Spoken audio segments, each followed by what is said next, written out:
ವರದಕ್ಷಿಣೆಗಾಗಿ ಕೊಲೆ ಆರೋಪ ಬಂಗಾರಪೇಟೆ ಪೊಲೀಸ್ ಠಾಣೆಯಲ್ಲಿ ದೂರು ದಾಖಲು. ವರದಕ್ಷಿಣೆಗಾಗಿ ನನ್ನ ಎರಡನೇ ಮಗಳಾದ ಶರ್ಹೀನ್ ಸುಲ್ತಾನಳನ್ನು ನೇಣು ಹಾಕಿ ಕೊಂದು ಹಾಕಿರುತ್ತಾರೆಂದು ಕೋಲಾರದ ಶೈನ್ಶಾನಗರ ನಿವಾಸಿ ಟೈಲರ್ ವೃತ್ತಿ ಮಾಡುತ್ತಿರುವ ನಜೀರ್ ಅಹ್ಮದ್ ಬಿನ್ ಲೈಟ್ ರೆಹಮಾನ್ ಸಾಬ್ ಬಂಗಾರಪೇಟೆ ಪೊಲೀಸ್ ಠಾಣೆಗೆ ಮಂಗಳವಾರ ದೂರು ನೀಡಿರುತ್ತಾರೆ.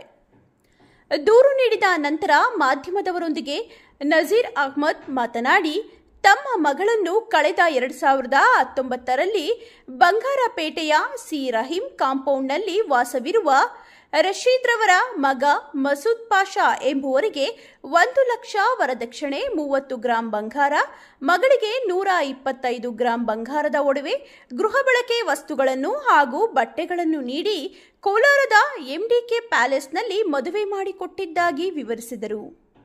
ಮದುವೆ ನಂತರ ನನ್ನ ಮಗಳಿಗೆ ಗಂಡನ ಮನೆಯಲ್ಲಿ ಗಂಡ, ಅತ್ತೆ, ಮಾವ, ಬಾವ ಮತ್ತು ನನ್ನ ಅಳಿಯನ ಅಕ್ಕ ಅಜೀರಾ ರವರುಗಳು ಸಣ್ಣ ಪುಟ್ಟ ವಿಚಾರಗಳಿಗೆಲ್ಲ ಗಲಾಟೆ ಮಾಡುವುದು, ನನ್ನ ಮಗಳನ್ನು ತವರು ಮನೆಗೆ ಹೋಗಬೇಕೆಂದರೆ ಗಲಾಟೆ ಮಾಡುವುದು, ಆಕೆಗೆ ಏನೂ ತೆಗೆದುಕೊಡುತ್ತಿರಲಿಲ್ಲ.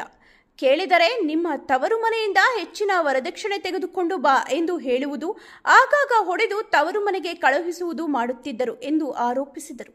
ಹೆಚ್ಚಿನ ವರದಕ್ಷಿಣೆ ತರುವಂತೆ ನನ್ನ ಮಗಳನ್ನು ಒಡೆದು ಕಳುಹಿಸುತ್ತಿದ್ದು, ಇದರ ಬಗ್ಗೆ 5-6 ಬಾರಿ ನ್ಯಾಯ ಪಂಚಾಯಿತಿ ಮಾಡಿ ಕಳುಹಿಸುತ್ತಿದ್ದೆವು. ಇವರೆಲ್ಲರ ಕಿರುಕುಳವನ್ನು ಸಹಿಸಿಕೊಂಡು ಗಂಡನ ಮನೆಯಲ್ಲಿ ಸಂಸಾರ ಮಾಡುತ್ತಿದ್ದಳು. ಹೀಗೆ ಸುಮಾರು 20 ದಿನಗಳ ಹಿಂದೆ ಮತ್ತೆ ನನ್ನ ಮಗಳಿಗೆ ಅವರು ಗಲಾಟೆ ಮಾಡಿರುತ್ತಾರೆಂದು ಕೋಲಾರಕ್ಕೆ ನಮ್ಮ ಮನೆಗೆ ಬಂದು ಮಕ್ಕಳೊಂದಿಗೆ 15 ದಿನಗಳ ಕಾಲ ನಮ್ಮ ಮನೆಯಲ್ಲಿಯೇ ಇದ್ದಳು.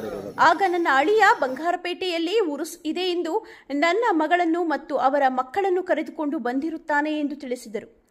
ನನ್ನ ಮಗಳನ್ನು ನನ್ನ ಅಳಿಯ ಮಸೂದ್ ಪಾಷಾ, ಅತ್ತೆ ಶಾಜಿದಾ, ಮಾವ ರಶೀದ್, ಅಳಿಯನ ಬಾವ ಸುಹೇಲ್, ಅಳಿಯನ ಅಕ್ಕ ಅಜೀರಾ ರವರುಗಳು ಸೇರಿಕೊಂಡು ನೇಣು ಹಾಕಿ ಕೊಂದು ಹಾಕಿದ್ದು, ನನ್ನ ಮೊಮ್ಮಕ್ಕಳಾದ 4 ವರ್ಷದ ಅಹಮದೂರ್ ರೆಹಮಾನ್, 1.5 ವರ್ಷದ ಅಬೀಬ್ ರವರುಗಳು ಅನಾಥರಾಗಿದ್ದು, ಪೊಲೀಸ್ ಇಲಾಖೆ ಸೂಕ್ತ ತನಿಖೆ ನಡೆಸಿ ಆರೋಪಿಗಳಿಗೆ ಕಾನೂನು ರೀತಿ ಶಿಕ್ಷೆಗೆ ಒಳಪಡಿಸಬೇಕೆಂದು ಮನವಿ ಮಾಡಿದರು. ಬಂಗಾರಪೇಟೆ ಪೊಲೀಸ್ ಠಾಣೆಯಲ್ಲಿ ಪ್ರಕರಣ ದಾಖಲಾಗಿದ್ದು ತನಿಖೆ ಮುಂದುವರಿಸಲಾಗಿದೆ.